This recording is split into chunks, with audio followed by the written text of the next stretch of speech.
Uncle Creepy tells your tales. Welcome to Creepy Battenbergs' new series of fan fiction. Tonight, I have 4 stories for you to enjoy from 4 emerging writers. I will let their stories do the talking for them, so sit back, relax, and listen as Uncle Creepy tells your tales. The Sandman by Kitty Koleski. They say that 2 out of 3 times when you wake up in the night, it's because someone is staring at you. Last night, I awoke to it. I looked to the bottom of my bed, at the presence that took up space in the moonlight. Inhuman, long, skinny, pale, and wheezing. It spoke with many voices, but they all said the same thing. Not out loud, but in my groggy head. Shh! It spoke before putting its long, pale finger to its dry and cracked lips. You should be asleep. They're coming soon. The ancients will not be pleased if they awake to a conscious specimen. It smiled, a grin I only thought the Cheshire Cat could manage. Its teeth were sharp, some decaying.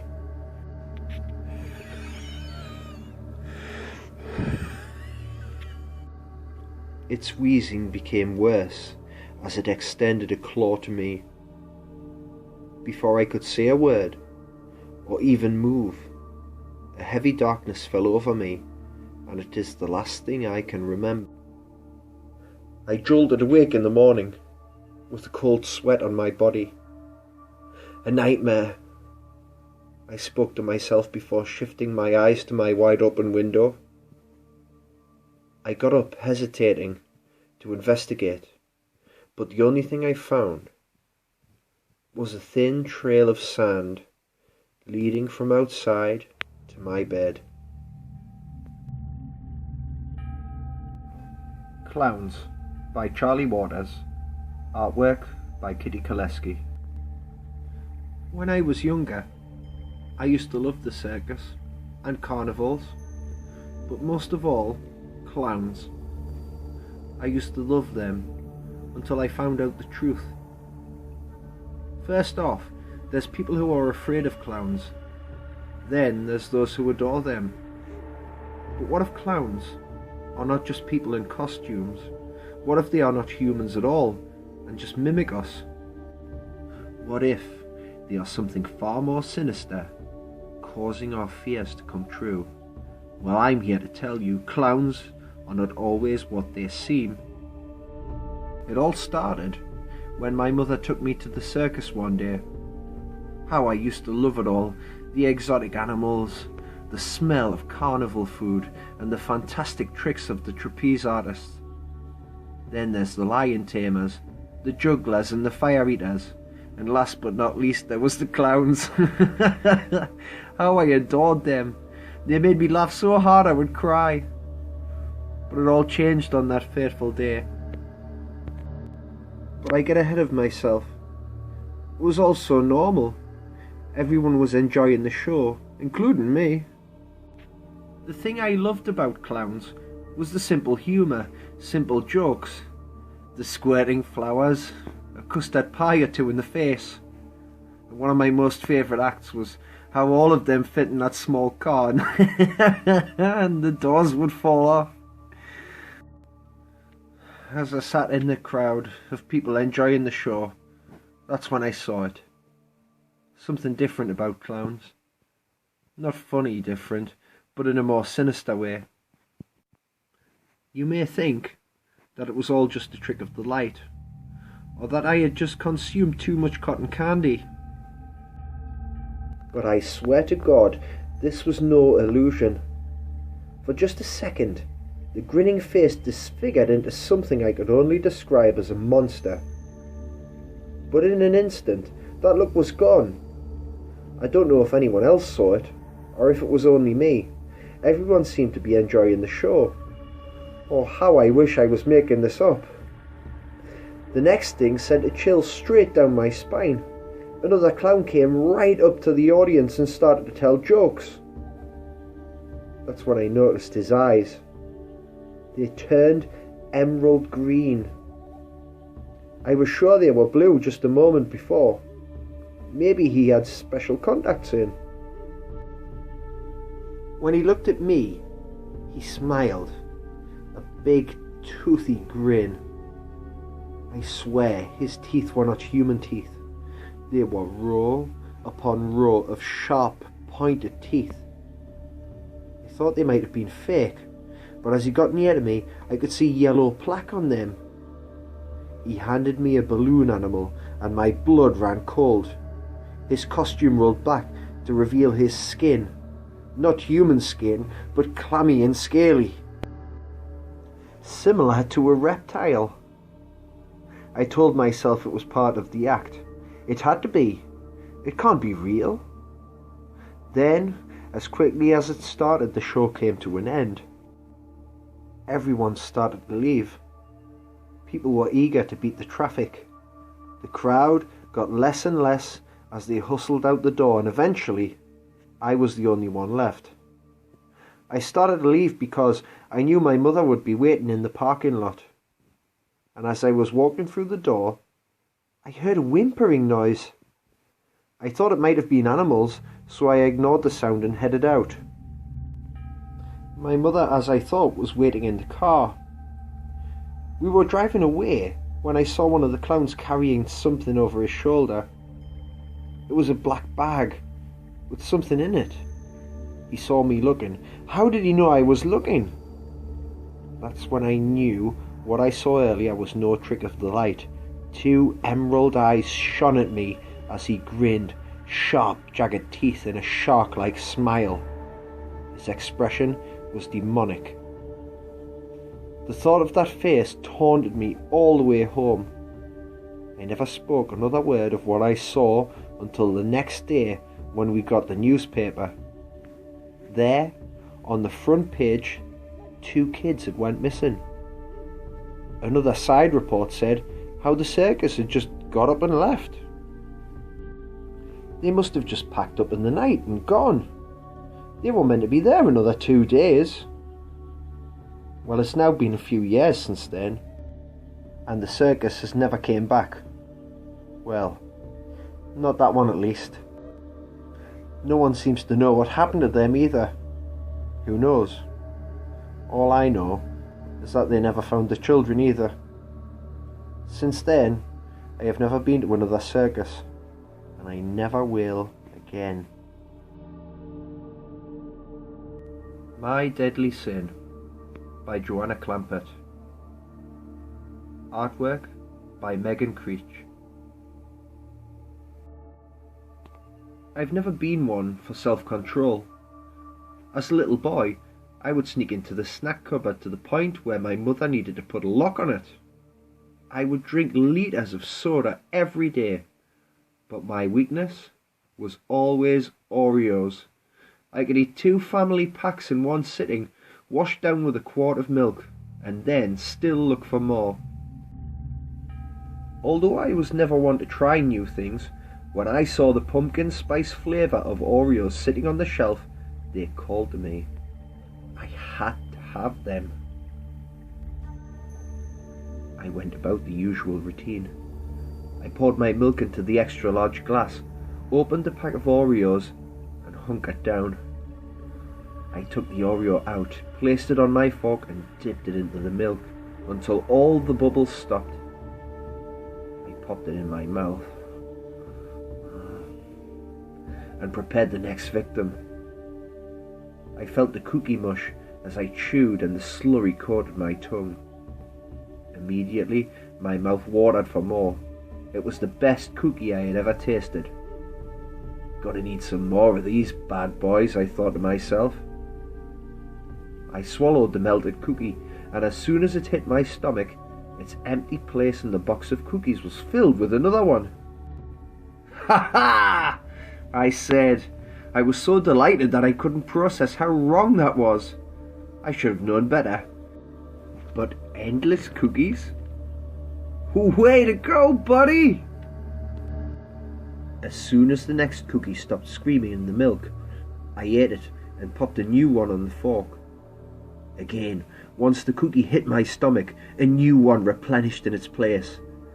After the third cookie, I started to feel a bit strange, like I couldn't wait for the bubbles to stop. So I put a cookie in dry. Then another, and another. I felt like I couldn't stop myself. I popped one in, and while I was chewing that one, I was stuffing another one in, only stopping to swallow. After a while, I felt my stomach fill. I wanted to stop desperately. I hadn't felt full since I was a teenager, and I knew something was wrong. But I couldn't stop. With all of my strength, I willed my hands to stop still. I begged myself to stop swallowing, but I just couldn't. With every mouthful, my stomach expanded, painfully stretching, it seems. But still, I couldn't stop. I felt my stomach ripping itself apart, and still I chewed and swallowed. Through my cries of pain, I piled cookie after cookie into my mouth. It wasn't until my skin erupted, a volcano of chewed cookie and blood, that my hands stopped moving. Lying there, with my last ounce of consciousness, I read the package. So good, you can't resist. The Walk by Krista Mason. Artwork by Marina Ramirez. I was taking my dog for a walk one summer eve's night. It was a night with very few clouds, third quarter crescent moon shining brightly. My dog, a chocolate lab named Holly, was leaning towards a set of woods off to my right. I must explain that it was close to 2 a.m. I usually don't walk her this late at night, but I had had a busy day and the girl who usually walks her called in sick. Anyway, this road only had about 7 street lamps that were about 7 or 8 yards apart from each other before the road off onto the main busy highway. So there were a lot of dark patches on the road.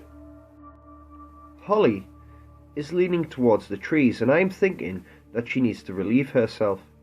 So I bring her over to the trees, and just before we reach the first set of fallen leaves and branches, she stops, dead in her tracks. Her ears shoot up, and she stood for a moment staring straight ahead of us. The only light I had was from the moon and the nearest street lamp, which was still 4 yards away and not very helpful at all. I patted Holly's backside and asked her what was wrong. She immediately started growling. It's something she never does. I looked towards the tree line, and then I jumped back with a scream as Holly began barking frantically. There was a man standing there. He was tall, roughly 6'7". He was wearing all black, but he wasn't wearing what I would call regular clothes. It looked as if he was wearing a robe, with a rope of some kind. It was some kind of white silk string around his waist. There was something hanging on the end of it, and it looked like an hourglass, and there was white sand in it. Holly continued to bark, and the hairs on her neck and her tail stood on end. I looked up and screamed once again, as it was very clear that he did not have a face. I couldn't stand there any longer. I bolted, not realizing that I was heading away from my house, and nor did I care. I just wanted to be away from him. Holly ran alongside of me, and we ran as fast as we could until I saw the headlights of an oncoming vehicle. I flagged them down and told them I saw a man with a knife. I wasn't about to mention that I saw Death himself. They were a middle-aged couple, and the woman in the passenger seat told me to get in, and they took me to the police station to make a report. As we passed the spot where I saw him, I glanced in that direction and I saw nothing. I breathed a sigh of relief and sat back in the seat, stroking Holly's head in my lap. Holly, of course, was back to normal and enjoying the car ride. I know that we all die eventually. But if it wasn't for Holly, I probably would have died tonight. Hello again everyone, it's Creepy here. And as always, I hope you've enjoyed the show. It's a little bit different tonight. And can I just say that this one is going to keep running and running because I have so many talented people helping me out with this one. I want to introduce you to everyone who's played a part in episode 1 of Uncle Creepy Tells You Tales. And the first story was told by a multi-talented lady who goes by the name of Kitty Koleski. Kitty also provided the artwork for her own story, The Sandman, and for Clowns, which was story number 2. And can I just say that this was also her first attempt at drawing a clown. So there you go. I'm sure you're going to hear a lot more from Kitty. Clowns was written by a guy named Charlie Waters. Now, Charlie is a very, very passionate person about horror, and this guy is just full of ideas for stories and can pump out story after story. If you know the Creepy Battenberg page on Facebook, you'll know what I'm on about. The third story, My Deadly Sin, was by Joanna Clampett, and I have to say that I really, really enjoyed her story. It was just so original.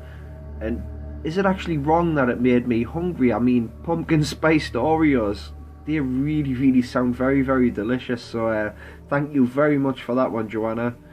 The person providing the artwork for My Deadly Sin was Megan Creech. Now, Megan is a super talented girl who is also working on her own science fiction novels, and I've left a link for her website in the video description, so make sure you check it out. She really deserves your support. The person who did the fourth story, The Walk, is a girl called Krista Mason.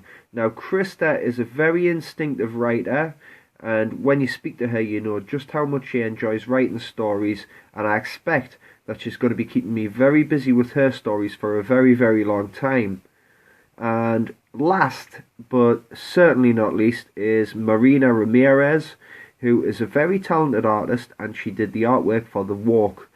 Marina's drawings are very original, and she's been very kind in doing her drawing at short notice so that we could get this show out tonight. Look out for all of these super talented people in the coming weeks and months, and hopefully years. And if you want to be a part of Uncle Creepy Tells You Tales, please drop me a line and we will take it from there. My name is Creepy Battenberg, and wherever you are in the world, I want to wish you a very good and very creepy good night.